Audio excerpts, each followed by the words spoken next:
ठीक है, तो आज जो अपना नेक्स्ट चैप्टर स्टार्ट होगा, चैप्टर, हाँ नया चैप्टर, ठीक है, तो वो है अपना यूजर्स एंड ग्रुप्स। ठीक है, अभी हमने बेसिक कमांड्स सीख ली कि हमें कैसे लिनक्स सिस्टम में डायरेक्टरीज बनानी है, फाइल्स बनानी है।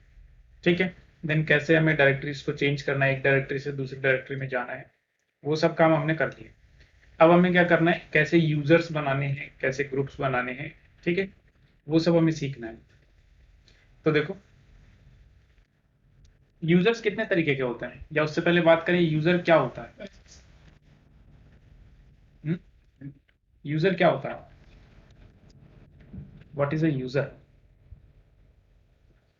जो क्लाइंट पे जो क्लाइंट पे क्लाइंट पे बेस हो, जो क्लाइंट पे बेस हो। बेस होने का क्या मतलब। बिल्कुल, ठीक है, जो आपके सिस्टम रिसोर्सेज को यूज करेगा। आपका सिस्टम उसको यूज करने वाला ही क्या होगा, यूजर होगा। बट यूजर की डेफिनेशन हम लिखना चाहें तो हम यूजर को यूं बोल सकते हैं, user is one who uses the system resources. ठीक है, जो आपके सिस्टम के रिसोर्सेज को यूज करता है वो कौन होता है, यूजर होता है।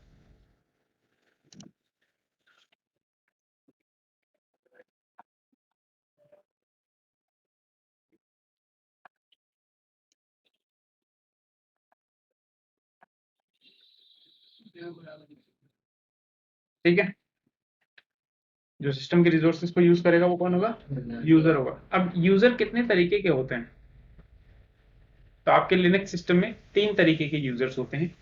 ठीक है, सबसे पहले यूजर होता है उसको हम बोलते हैं सुपर यूजर। क्या बोलते हैं, सुपर यूजर। देन सेकंड जो होता है उसको हम बोलते हैं सिस्टम यूजर। क्या बोलते हैं, सिस्टम यूजर। और थर्ड जो होता है उसको हम बोलते हैं स्टैंडर्ड यूजर। क्या बोलते हैं, स्टैंडर्ड यूजर। ये तीन तरीके के हमारे पास यूजर्स होते हैं।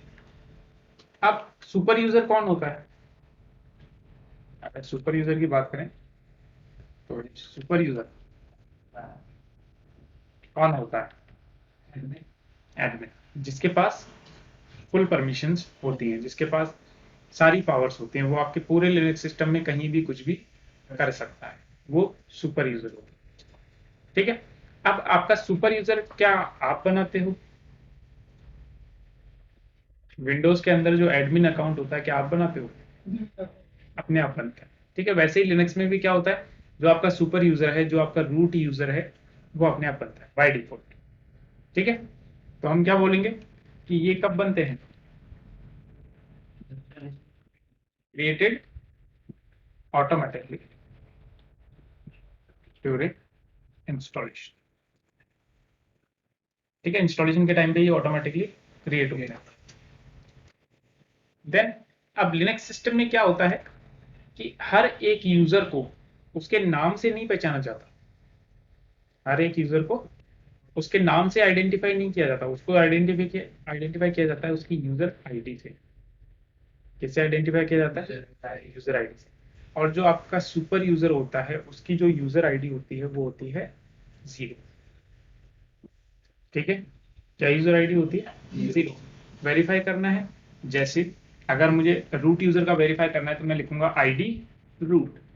तो ये मुझे रूट यूजर की जो भी इंफॉर्मेशन होगी कि उसकी यूजर आईडी कितनी है, उसकी ग्रुप आईडी कितनी है, ठीक है, प्लस उसके ग्रुप्स कौन कौन से हैं, किस किस ग्रुप का ये मेंबर है, वो सारी इंफॉर्मेशन मुझे यहाँ पे शो करेगा।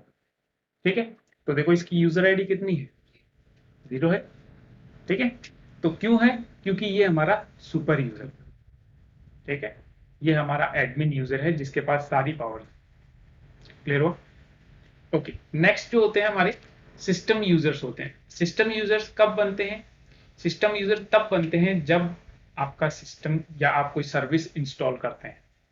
जब आपका लिनक्स सिस्टम इंस्टॉल होता है, ठीक है, तो उसके साथ साथ कुछ सर्विसेज भी इंस्टॉल होती हैं जो बैकग्राउंड में रन कर रही होती हैं। तो हर एक सर्विस को मैनेज करने के लिए एक अलग से यूजर बनता है। ठीक है, ये भी ऑटोमेटिक बनते हैं, जब भी आप कोई नई सर्विस इंस्टॉल करते हो उससे रिलेटेड यूजर बनता है। इवन आपका सिस्टम शट डाउन होता है उससे रिलेटेड भी एक यूजर बनता है और बना हुआ होता है। देखना है तो इसमें एक यूजर्स की फाइल होती है cat/etc/fastwd जो यूजर्स की इंफॉर्मेशन शो करती है।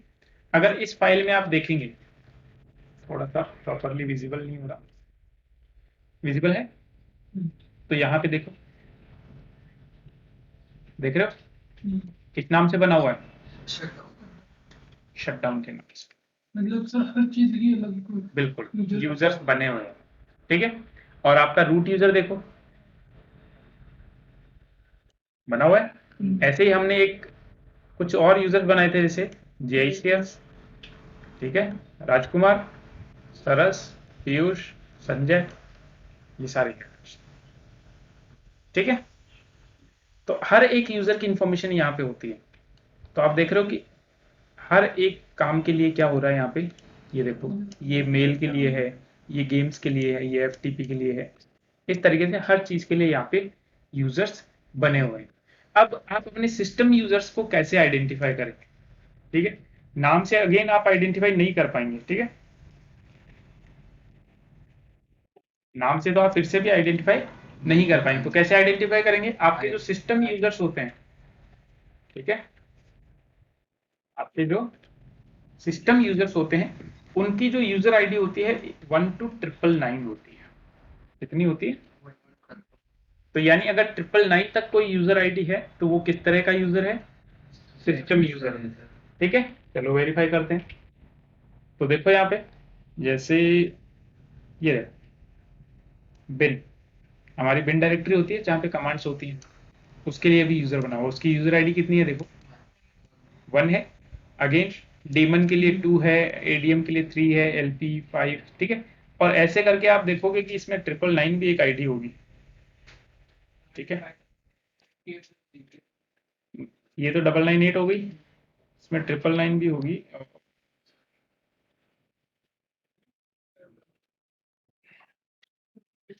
नहीं है, नीचे है। अब देखो एक तो हमें ऐसे ढूंढना पड़ रहा है, अगर मुझे, मैं ढूंढना नहीं चाहता और मुझे ऐसे ही पता करना है तो मैं क्या करूंगा, यहाँ से ग्रैप कमांड याद है, ठीक है, मैं लिखूंगा ग्रैप 999 और कहाँ पे मैच करवाना है, /etc/fastwd, ठीक है। तो देखो सिस्टम डी कोर डाउन, तो जो भी सिस्टम डी से होगा, या फिर अब अगर इसको मुझे शॉर्टेड वे में देखना है, इसमें नाम ऊपर नीचे आ रहे हैं, तो देखो हम क्या कर सकते हैं, शॉर्ट और /etc/fastwd, इस तरीके से हम कमांड्स का काम लेते हैं। ये देखो, ये देख रहे हो, ठीक है। तो इस तरीके से आपके सिस्टम यूजर्स को आप आइडेंटिफाई करते हैं।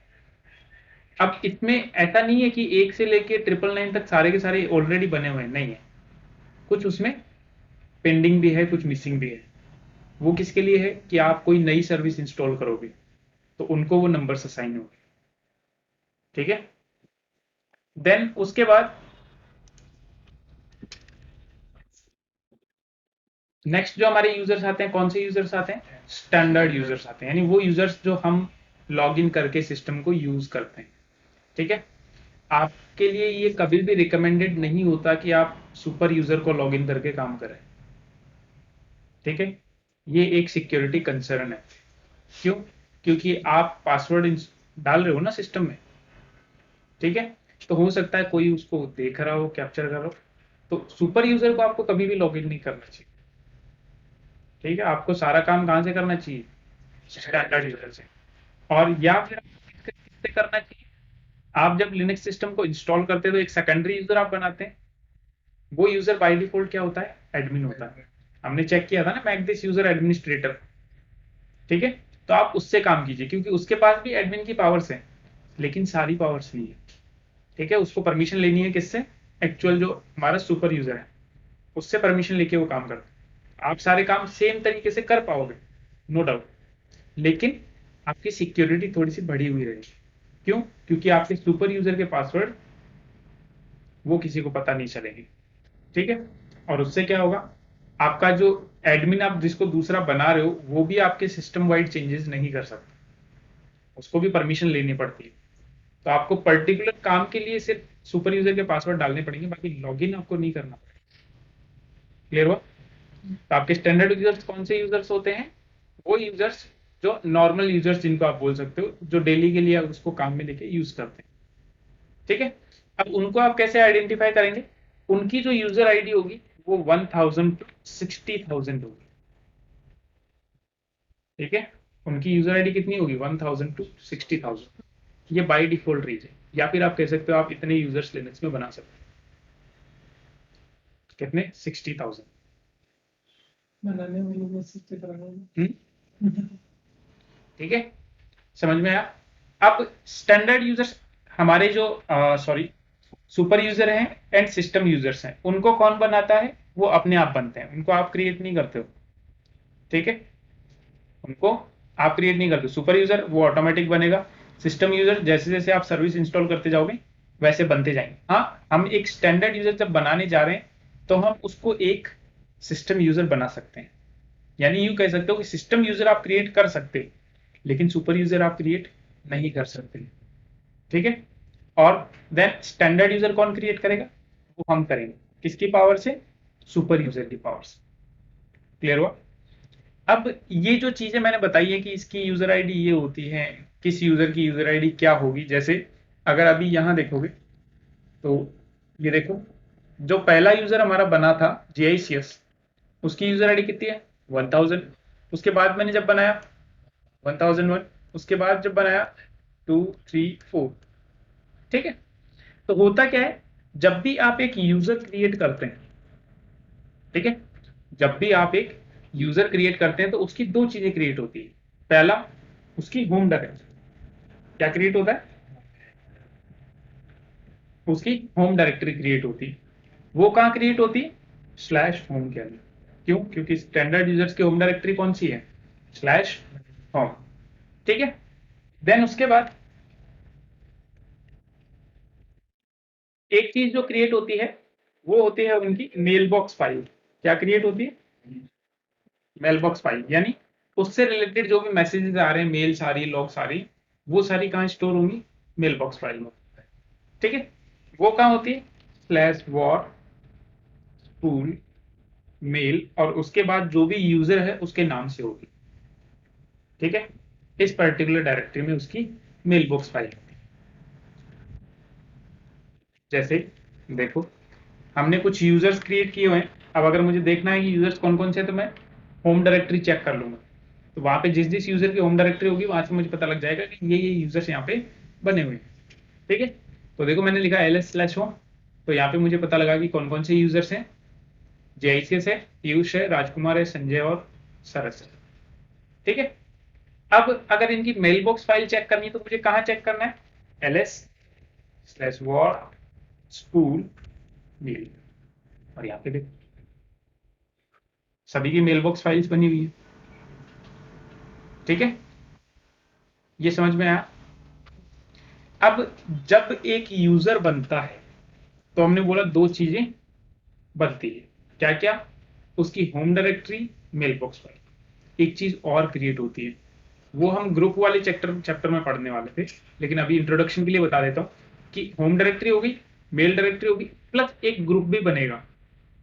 क्या बनेगा? ग्रुप, उस पर्टिकुलर यूजर के नाम से। ठीक है, जैसे मैं लिख रहा हूं ID JICS, तो ये JICS की इंफॉर्मेशन मुझे देगा। तो देखो JICS के नाम से एक ग्रुप यूजर भी बना हुआ है, ग्रुप भी बना हुआ है।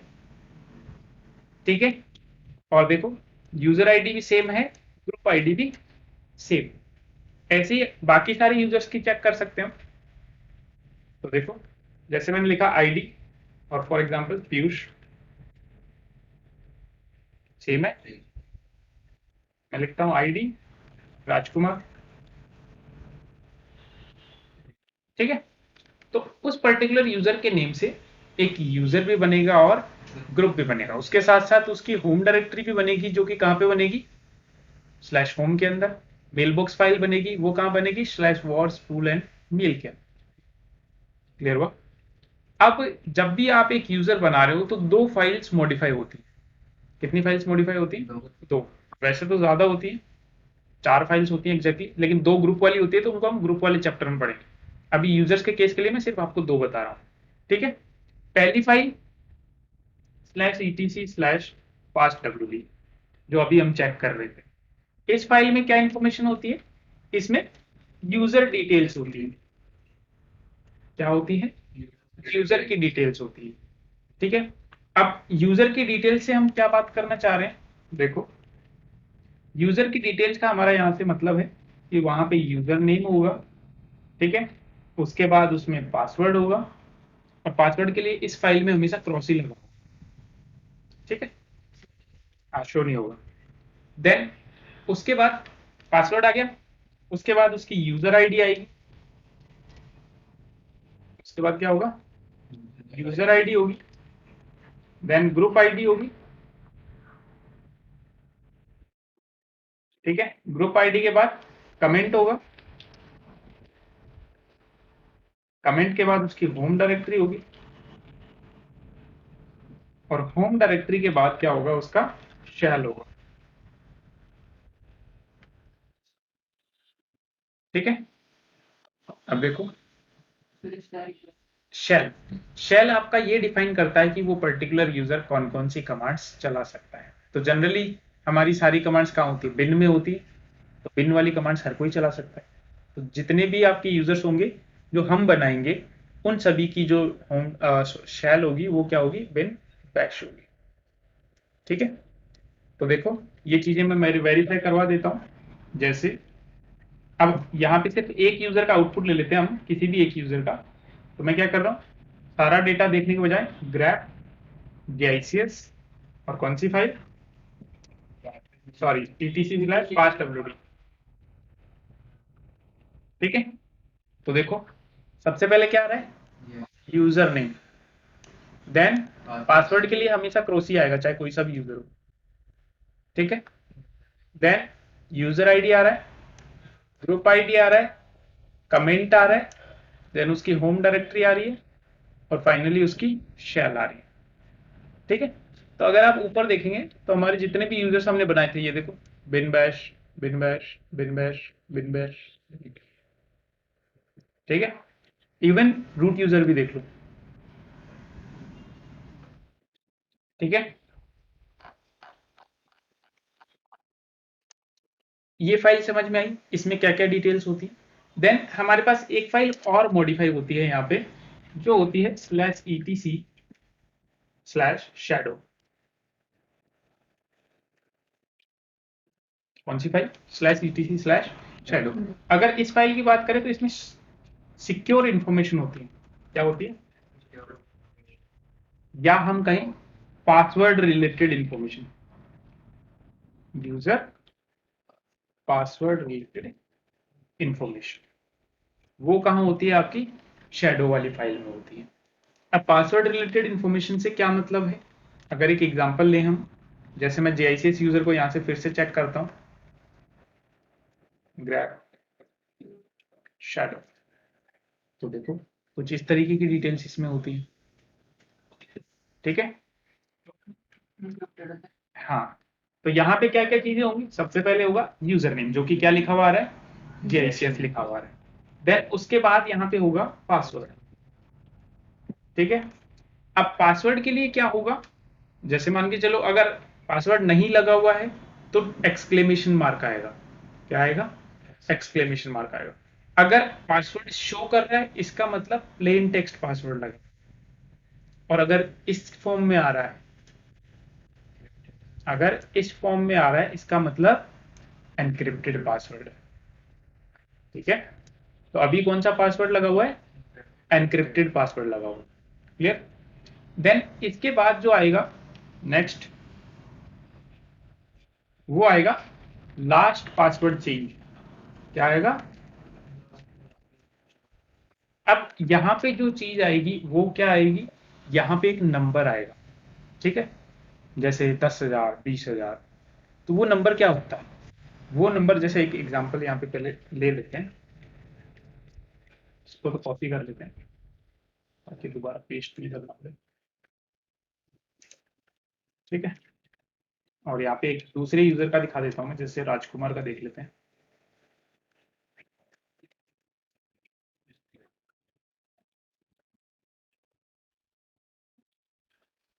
देखो यहाँ पे नंबर आ रहा है इसमें, आ रहा है ना। तो बेसिकली ये नंबर का क्या मतलब है ये समझते हैं। तो ये जो नंबर है ये बेसिकली काउंट होता है आपका 1 जनवरी 1970 से। कब से काउंट होता है? 1 जनवरी 1970 से। क्यों? उस टाइम आपका यूनिक्स है। यूनिक्स, ठीक है। अब ये जो काउंट हुए हैं ये नंबर ऑफ डेज हैं। क्या काउंट हुए हैं? नंबर ऑफ डेज, कि उस पर्टिकुलर डेट के बाद इतने दिन पास हो गए तब जाके पासवर्ड चेंज हुआ। हमने आज बनाया है तो उस डेट से आज तक के जितने दिन होंगे वो सारे कैलकुलेट करके बता देगा।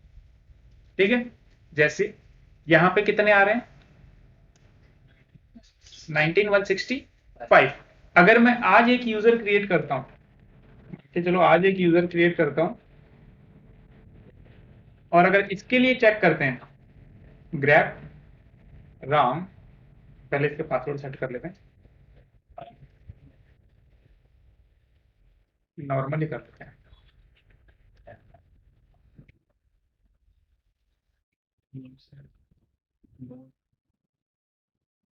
ठीक है। अब देखो ग्रैप राम /etc/shadow, तो देखो कितने आ रहे हैं? 172, मतलब 19,172। और जबकि हमने कुछ दिन पहले क्रिएट किया था, तो मतलब 7-8 दिन हो चुके हैं यूजर्स को क्रिएट किए। ठीक है। अब देखो लास्ट पासवर्ड चेंज समझ में आया कि उस पर्टिकुलर डेट से नंबर ऑफ डेज काउंट हो। अब लेकिन कई बार आप गिनने थोड़ी बैठोगे, कि लास्ट टाइम कब चेंज किया था। अगर आपको डेट देखनी है तो डेट आप देखने के लिए कमांड यूज कर सकते हैं।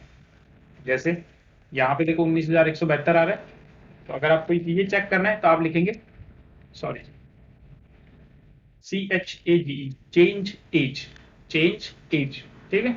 इन दो वर्ड्स को मिला के बनी है CHAGE, चेंज। ठीक है। और अगेन -L फॉर लिस्ट, और कौन सी यूजर का देखना है? फॉर एग्जाम्पल राम का देखना है। ठीक है। तो यहाँ पे ये राम के लिए इंफॉर्मेशन दिखाएगा कि आपने 29 जून को 2022 को लास्ट टाइम क्या किया था? पासवर्ड चेंज किया था। ठीक है। उसके बाद चलो उसका भी देख लेते हैं। कौन सा यूजर था उधर? राजकुमार।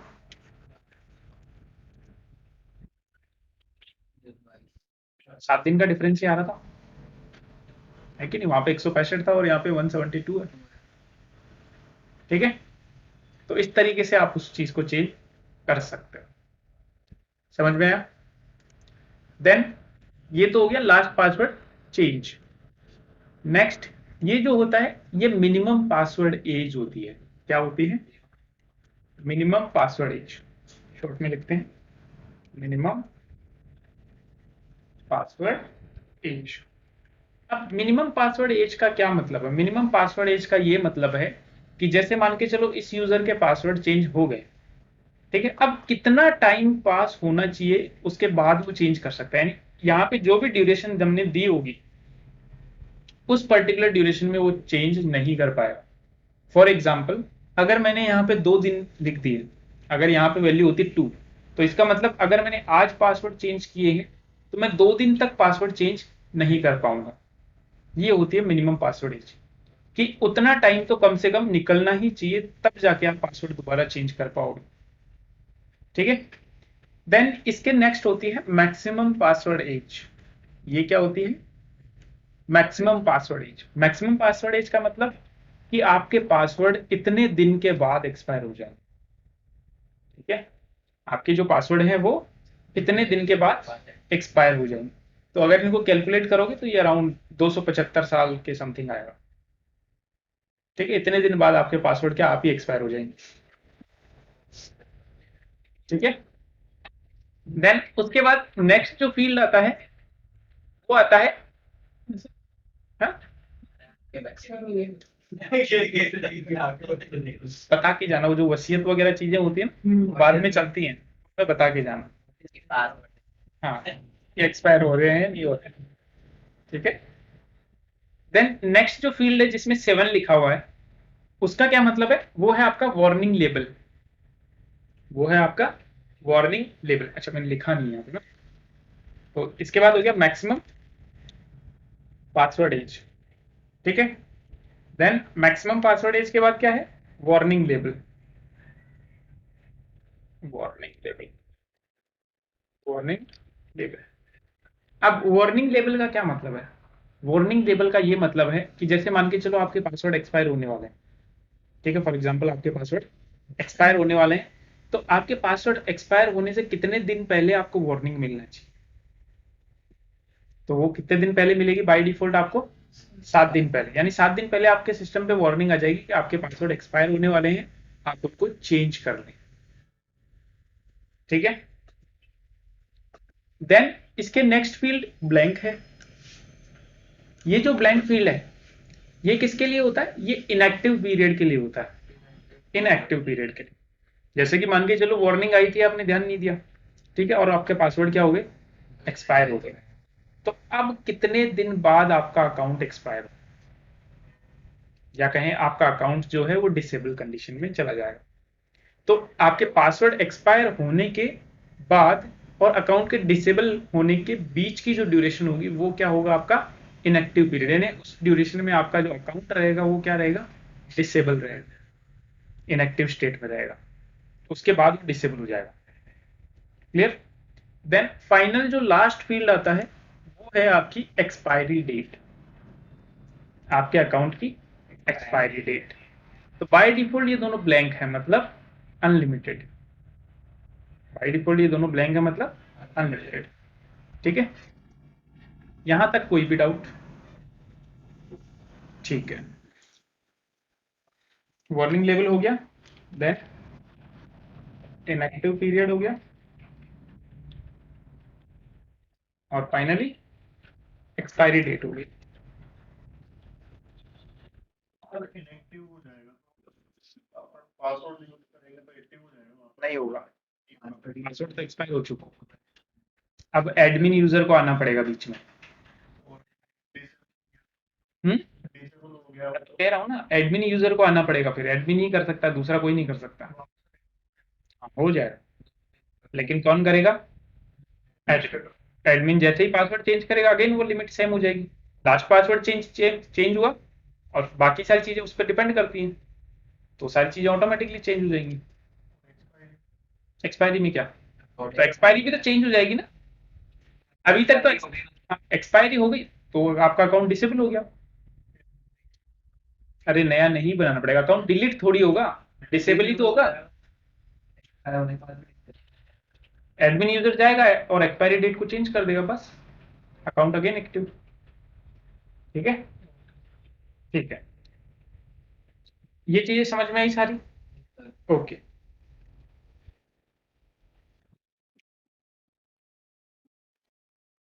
क्या हुआ?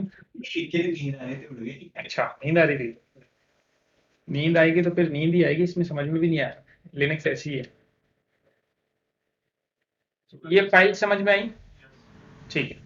अब देखो, ये फाइल्स जो होती हैं कि ये जो कॉन्फ़िगरेशन होती है, जैसे अभी मैंने एक यूजर बनाया राम नाम से, मैंने कुछ भी नहीं लिखा, मैंने जस्ट लिखा यूजर एंड नाम, ठीक है। बाकी सारी चीजें ऑटोमेटिकली डिफाइन हो गई कि क्या उसकी एक्सपायरी डेट होगी, क्या उसका इनएक्टिव पीरियड होगा, ये सब चीजें ऑटोमेटिकली, या उसकी जो यूजर आईडी की रेंज होगी वो सब ऑटोमेटिकली डिफाइन हो गया, ठीक है। तो ऐसा क्यों हुआ? उसको कैसे पता लगा कि कहाँ से कहाँ तक की रेंज की यूजर आईडी लेनी है, क्या ग्रुप आईडी लेनी है, कहाँ पे उसकी होम डायरेक्टरी बनानी है, ये सारी चीजें उसको कैसे पता लगी, ठीक है। तो ये सारी चीजें उसको पता लगती है, इसके लिए कॉन्फ़िगरेशन फाइल्स बनी होती है, ठीक है। और कॉन्फ़िगरेशन फाइल मतलब कहाँ पे होगी? ईटीसी में। सारी कॉन्फ़िगरेशन फाइल्स कहाँ होती है? ठीक है। तो देखो, फाइल होती है हमारी /etc/default एंड यूजर ऐड, यानी यूजर ऐड कमांड के जो भी डिफॉल्ट सेटिंग होगी वो यहाँ पे चेक करते हैं। तो देखो, अगर आपने उसका ग्रुप हटा दिया तो डिफॉल्ट ग्रुप क्या रहेगा यूजर का? 100। ठीक है, अगर आप बिना किसी ग्रुप के यूजर को बना रहे हो, ठीक है, तो उसका डिफॉल्ट ग्रुप क्या रहेगा, 100 रहेगा। उसकी होम डायरेक्टरी कहाँ रहेगी, उसका इनएक्टिव पीरियड बाय डिफॉल्ट -1 होता है, मतलब अनलिमिटेड। ठीक है, एक्सपायरी डेट नहीं होगी, देखो कुछ भी नहीं लिखा है। उसकी शेल क्या होगी, वेरिफाइश। ये नहीं समझ में आ रहा होगा। स्कैल, स्कैल मतलब होता है स्केलेटन। स्केलेटन समझते हो, ढांचा होता है, ह्यूमन बॉडी स्केलेटन। ठीक है, काम क्या होता है उसका, सपोर्ट करना। ठीक है, तो वो क्या करता है, आपको सपोर्ट करता है। ऐसे ही जब भी यूजर बनता है एक, तो उस यूजर को सपोर्ट करने के लिए भी कुछ फाइल्स कॉपी होती है, कहां से, स्केलेटन डायरेक्टरी से उस यूजर की home directory.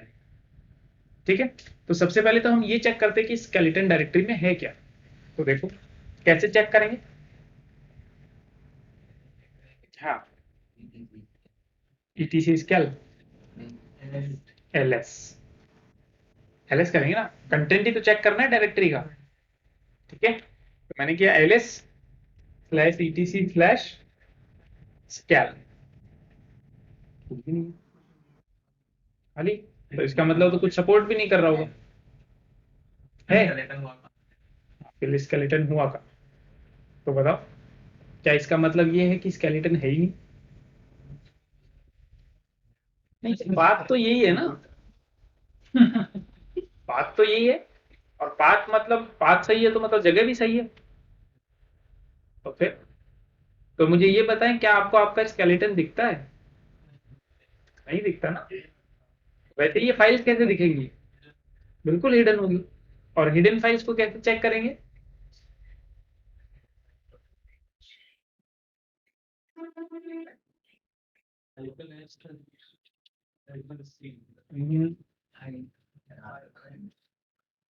ls-a for all.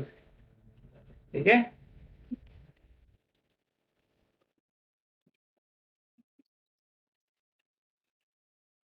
देखो देख रहे हो, तो ये जो फाइल्स होती है ये कॉपी होती है हर एक यूजर की होम डायरेक्टरी। चलो ये भी वेरीफाई कर लेते हैं कि वास्तव में कॉपी होती है या नहीं होती। ठीक है, तो हमने अभी एक यूजर बनाया राम। अब मुझे बताओ, मुझे उसके होम डायरेक्टरी में चेक करना है, तो क्या कमांड चलाऊंगा मैं? राम यूजर की होम डायरेक्टरी में कॉपी हुई होंगी ना ये, तो उसको चेक करना है, तो बताओ कमांड। cd राम,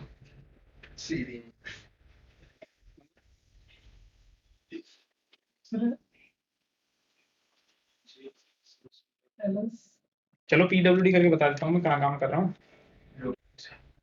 ls ठीक है, ls/etc।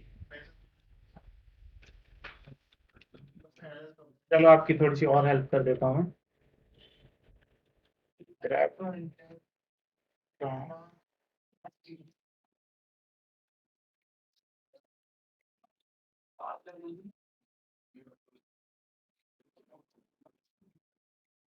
अब बताओ क्या कमांड चलाएंगे, कमांड तो बताओ पहले। ls ls /home /raw cd etc। सुबह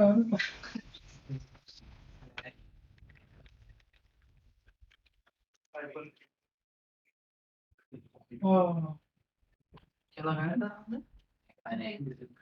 -a। मतलब सही बताया तो नहीं। सही बताया थे, बस कैट और सारा ही बता दिया फिर। फाइल तो आज लेकिन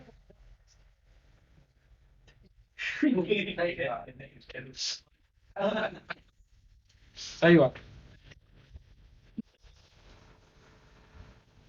ठीक है, वेरी कॉपी हो रही है। अच्छा, अब स्केलेटन डायरेक्टरी के साथ है क्या कि अगर आप भी उसमें कुछ भी बना दोगे तो वो भी कॉपी हो जाएगा। ठीक है, आपने मान लो वहां जाके कोई भी फाइल बना दी, फॉर एग्जाम्पल चलते हैं वापस स्केलेटन डायरेक्टरी में। तो बताओ मुझे स्केलेटन डायरेक्टरी में जाना है, कैसे जाऊंगा? सीडी से, ठीक है, सीडी से हम जा सकते हैं। अब मुझे फाइल बनानी है डायरेक्टली वहीं पे, मैं जाना नहीं चाह रहा, तो कैसे करेंगे? फाइल बनाए touch mkdir is for make directory directory मतलब फोल्डर बनेगा ना ठीक है चलो एक डायरेक्टरी और एक फोल्डर दोनों बनाते हैं पहले तो टच से तो बनेगी फाइल होम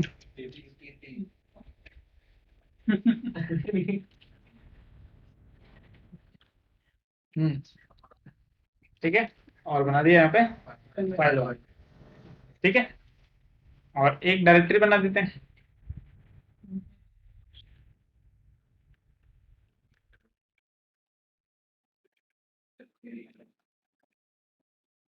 क्या बन जाएगी यार मुझे हाइफन पी लगाना पड़ेगा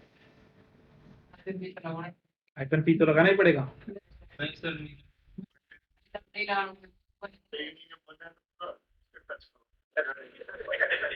बना तो टच अब ठीक है हाँ तो अगर नहीं करते तो क्या होता दो बन जाती ठीक है चलो मुझे चेक करना है बताओ कैसे चेक करूं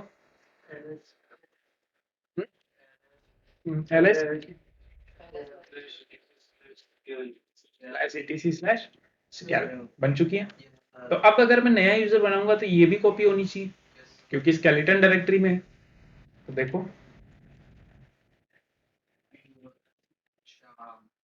चेक करें बताओ कैसे चेक करेंगे ls slash home /home slash Shyam /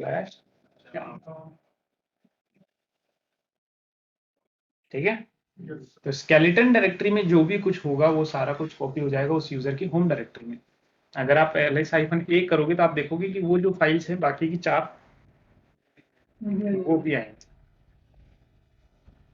तो सर हमने बनाया वहाँ पे भी शो कर देगी इसके अरे नहीं स्केलेटन कॉपी होती है जब यूजर बनता है कितने यूजर बनाओ सर कितने भी यूजर बनाओ ठीक है डायरेक्टरी फाइल बनाई थी राम में बनाई कहाँ पे कैल में बनाई थी आपने स्केल में बनाई थी ना ये देखो ना यहाँ पे देखो पाथ हमने क्या दिया स्केल दिया तो स्केलेटन में भी तो बनी